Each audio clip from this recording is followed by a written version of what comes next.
بنی اسرائیل کے اندر ایک نسو نامی شخص گزرا جس کی ظاہری شکل اور صورت عورتوں جیسی تھی، ساخت چہرے پر داڑھی نہیں تھی، ہاتھ ملائم تھے، چہرہ ملائم تھا، ظاہراً یہ لگتا تھا یہ لڑکی ہے، حقیقت میں وہ مرد تھا۔ اور جیسے اس زمانے کے اندر بیوٹی پارلر ہوتے ہیں، مہندی لگانے والے ہوتے، مرد بھی اور عورت بھی، ایسے پرانے زمانے کے اندر نہلانے کے لیے حمام ہوا کرتے تھے، غسل خانے ہوا کرتے تھے، اور وہاں پر مالش کرنے کے لیے، مساج کے لیے، اب تو مساج کے لیے مشینیں آ گئی ہیں، تو پہلے زمانے کے اندر مساج کے لیے مردوں کے لیے مرد اور عورتوں کے لیے عورتیں ہوا کرتی تھی۔ یہ نسو نامی بادشاہ کے حرم کے اندر رہتا تھا اور وہاں پر عورتوں کو مساج کیا کرتا تھا۔ کئی مرتبہ اس کے دل کے اندر خیال آیا، نسو تم غلط کر رہے ہو، مرد ہو کر عورتوں کا مساج کرتے ہو، غلط کر رہے ہو۔ لیکن انسان ہے، توبہ کرتا تھا، پھر خواہشات وہ لذت بھی حاصل کر لیتا تھا اور مالش بھی کر لیتا تھا۔ لذت سے بس خواہشات نفسانی، اس لیے کہ اگر اپنی واقعی خواہش پوری کر لے گا تو اس کا راز باقی نہیں رہے گا۔ اور خاص طور پر بادشاہ کی عورتوں اور بادشاہ کی بیٹیوں کا مساج بھی یہی کرتا تھا۔ ایک موقع پر شہزادی کا ہار گم گیا، اس نے اعلان کیا حرم کے اندر جتنے لوگ ہیں سب کی جامع تلاشی لے لی جائے، کون ہار لے گیا ہے۔ اب ایک ایک کر کے ہر ایک کی جامع تلاشی، اور جامع تلاشی کا مطلب ہوتا ہے سب کچھ، کپڑے اتارنے کی ضرورت پڑ جائے یہ بھی اتار دو، اس کو کہتے ہیں جامع تلاشی۔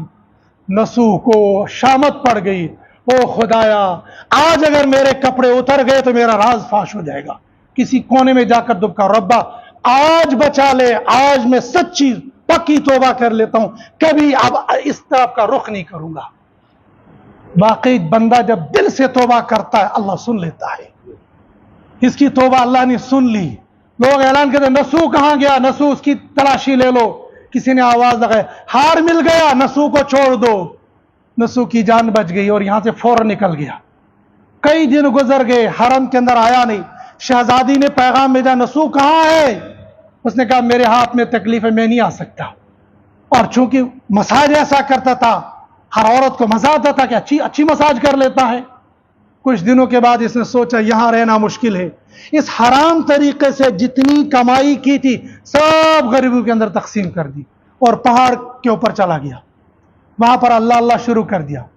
کچھ دنوں کے اندر دیکھا وہاں ایک بھینس آ رہی ہے، کوئی جاندار نہیں، کوئی چروا نہیں۔ اس نے سوچا بھینس چرتے چرتے یہاں پہنچ گئی ہے، اس کو لے کر بازار جائے گا، پکڑا جائے گا۔ اس نے کہا بھینس کی خدمت میں کروں گا اور بھینس میری خدمت کرے گی، جب چروا آئے گا لے جائے گا۔ اب بھینس کو چرانا، باندھنا، دودھ نکالنا یہ شروع۔ کچھ دنوں کے بعد ایک قافلہ یہاں سے گزرا، پانی کوئی نہیں تھا، کنواں کوئی نہیں تھا۔ اس بندے سے کہا کچھ پانی ہے؟ اس نے کہا پانی تو نہیں ہے، دودھ ہے۔ دودھ اس کے پاس موجود تھے، سب کو دودھ پلا دیا۔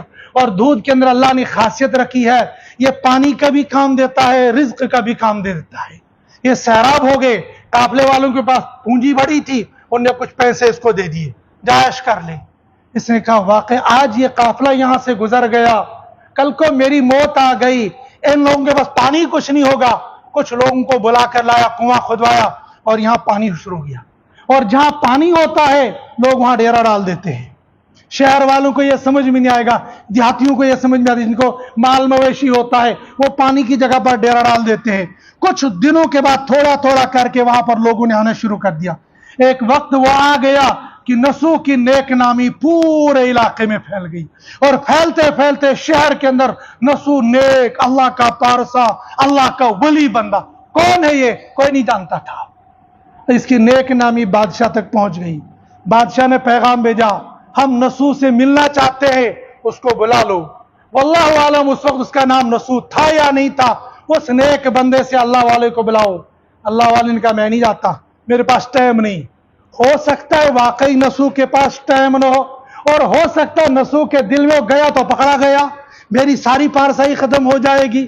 اور واقعی نسو نے سچے دل سے توبہ کی تھی۔ اس زمانے کے اندر بادشاہ بھی بادشاہ تھے، وہ اللہ والوں سے تعلق رکھتے تھے، نیک لوگوں سے تعلق رکھتے تھے۔ انہوں نے کہا کہ اگر نسو نہیں آتا ہم چلے جاتے ہیں، یہاں سے چل دیا اور نسو کی طرف۔ جب نسو کی بستی میں داخل ہو گیا، حضرت اسرائیل کو حکم ہو گیا روح قبض کر لو۔